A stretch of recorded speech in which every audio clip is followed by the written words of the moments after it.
गोंधळाचं वातावरण निर्माण झालंय। या सगळ्या आंदोलकांना थोपवून धरण्याचा प्रयत्न पोलिसांकडून केला जात होता, मात्र बॅरिकेटिंग ओलांडून आता काही आंदोलक पलीकडे जाताना दिसतात।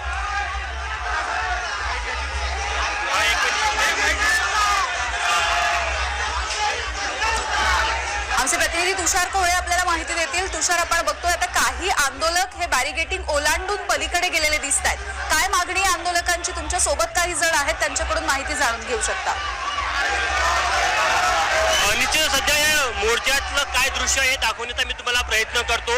ज्या प्रकारे हे संपूर्ण मोर्चेकरी एनएसयूआयचे कार्यकर्ते आक्रमक झालेले आपण बघू शकतो की बॅरिकेटिंग केलेल्या इंदोरा चौकात हा मोर्चा निघालेला होता आणि या एनएसयूआयच्या कार्यकर्त्यांची जी मागणी होती की देशात राज्यात बेरोजगारी आहे त्याला घेऊन जिथे जिथे भाजपचं सरकार आहे ते गंभीर नाही, राज्य सरकार देखील गंभीर नसल्याचा त्यांचा आरोप आहे। आपण बघू शकतो की मोठ्या संख्येने एनएसयूआयचे कार्यकर्ते बॅरिकेटिंग ओलांडून पलीकडे जाण्याचा प्रयत्न करत आहे।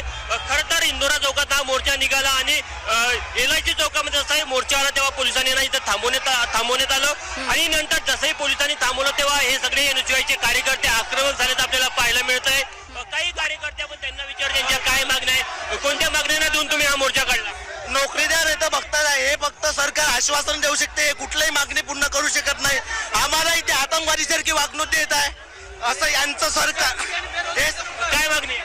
आज यात्रा महाराष्ट्र राज्य एनएसयूच्या वतीने आज आमची प्रमुख मागणी आहे की जे राज्य सरकारने आपल्या यामध्ये जे 25 लाख रोजगारचा वादा केला होता ते त्यांना पूर्ण नाही केला आहे आणि ते भत्ता देणार होते बेरोजगारांना 10,000 ते पण त्यांनी नाही दिलाय। म्हणून जे प्रमुख मागणी आहे रोजगार द्या, भत्ता द्या, नाहीतर राजीनामा द्या। निश्चितच आपण या बाजूला जर बघितलं तर अजूनही एनएसयूआयचे कार्यकर्ते आक्रमक झालेले आहेत, ते बॅरिकेडिंग ओलांडून पलीकडच्या बाजूला